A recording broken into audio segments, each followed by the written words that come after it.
When you think of the space race, what comes to mind?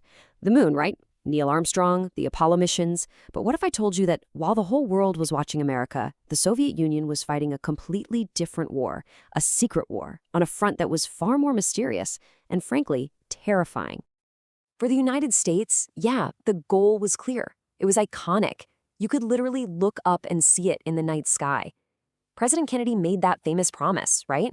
We're going to put a man on the moon before the decade is out. It was a monumental challenge, for sure, but one they were pretty confident they could pull off. But the Soviets, well, they saw the writing on the wall. They figured America might just win that race to the moon. So they turned their gaze to a different prize. They aimed for Venus, a planet they codenamed Jahannam, an Arabic word for hell. The idea was, if America could reach for the heavens, well, the USSR was going to go out and conquer hell itself. So they launched this absolutely incredible series of missions to this alien world.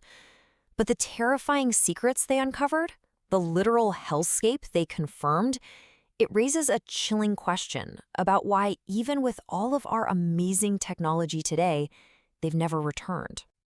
So why Venus? Of all places? Well, back in the 1960s, it actually made a lot of sense. The Soviets reasoned that, look, anybody with a decent telescope can see the moon, but to be the first to show the world what was hiding under those thick, impenetrable clouds of Venus, now that would be a scientific achievement greater than any lunar landing. On paper, you could totally see why they thought that.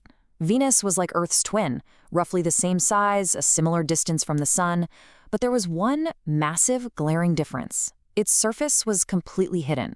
It was a total mystery box, and for the Soviets, the temptation to be the first to open it was just irresistible. I mean, they were imagining oceans, jungles, who knows, maybe even alien life. But getting there would turn out to be one of the most brutal and punishing endeavors in the history of exploration. The Soviets planned this ambitious program of 18 missions, but Venus fought back with a kind of vengeance that their engineers could barely even comprehend. The early years of the Venera program were just a relentless series of disasters. Probes failed to launch. They'd lose contact just days into their journey. They were silenced before they could even reach the planet. And when they finally did, like Venera 4, they were just unceremoniously crushed like soda cans by an atmosphere far more violent than anyone had ever predicted. And this really illustrates the immense pressure of the Cold War. The official list of failures is long, but the unofficial one is even longer.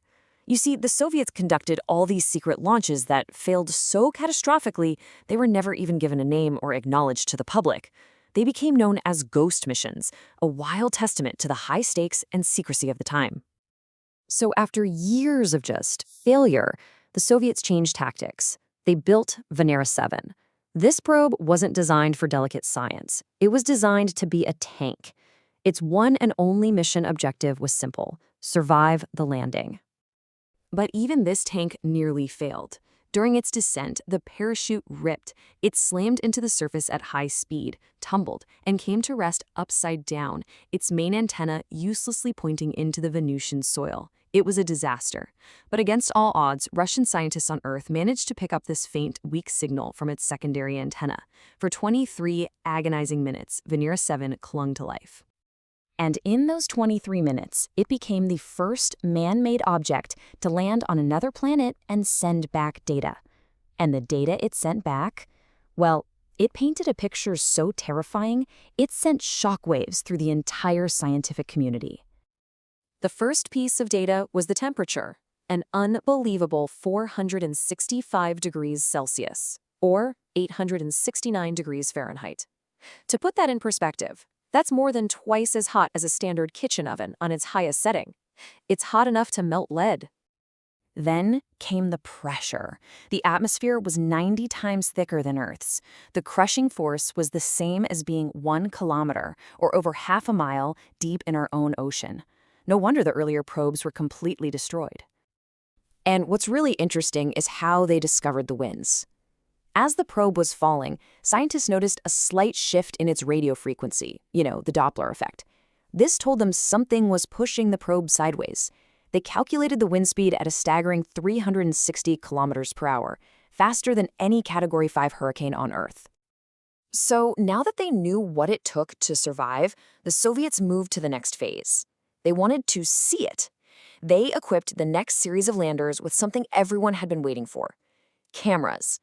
But Venus wasn't done fighting back. What followed was this frustrating, multi-mission struggle against the lens cap. On Venera 9 and 10, only one of the two caps came off. Then, on Venera 11 and 12, both landers survived for over an hour and a half, but unbelievably, all 4 lens caps refused to budge. 4 missions, 8 cameras, and 4 of them were totally useless. But the one camera that did work on Venera 9 made history. For the first time, humanity saw the surface of another world. And it wasn't sand or soil, it was this desolate, alien landscape of sharp, fractured rocks stretching to a hazy horizon. Venera 13 was a complete game changer. It carried more than just a camera. It also had a microphone. And after landing, it recorded the first ever sounds from another planet: the howl of the Venusian wind and the distant rumble of thunder. And crucially, its cameras worked perfectly.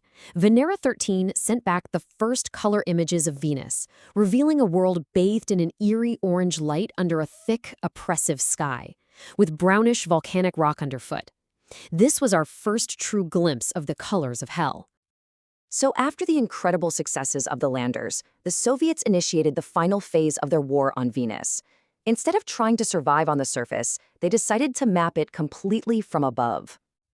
The final 2 missions, Venera 15 and 16, were orbiters equipped with powerful imaging radar. For 8 months, they circled the planet, using radar pulses to systematically pierce the thick clouds and reveal the entire northern hemisphere of Venus for the first time, mapping its mountains, volcanoes, and vast cracks in the crust. When you put it all together, the Venera program painted a complete and terrifying portrait. A surface hot enough to melt lead, pressure that can crush a submarine, an atmosphere of carbon dioxide with clouds of sulfuric acid, and constant, planet-circling, hurricane-force winds. A true volcanic wasteland. America may have won the race to the moon, but the Soviets conquered Venus.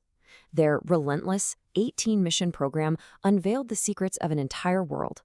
It was such a monumental achievement that, to this day, many in the space community still refer to Venus as the Soviet planet. The Soviets gave us our first horrifying look at our sister planet, proving it was a hellscape beyond anyone's wildest imagination. But this leaves us with a fascinating question for the future. Could we ever tame this inferno? Could humanity's first vision of hell one day become our second home?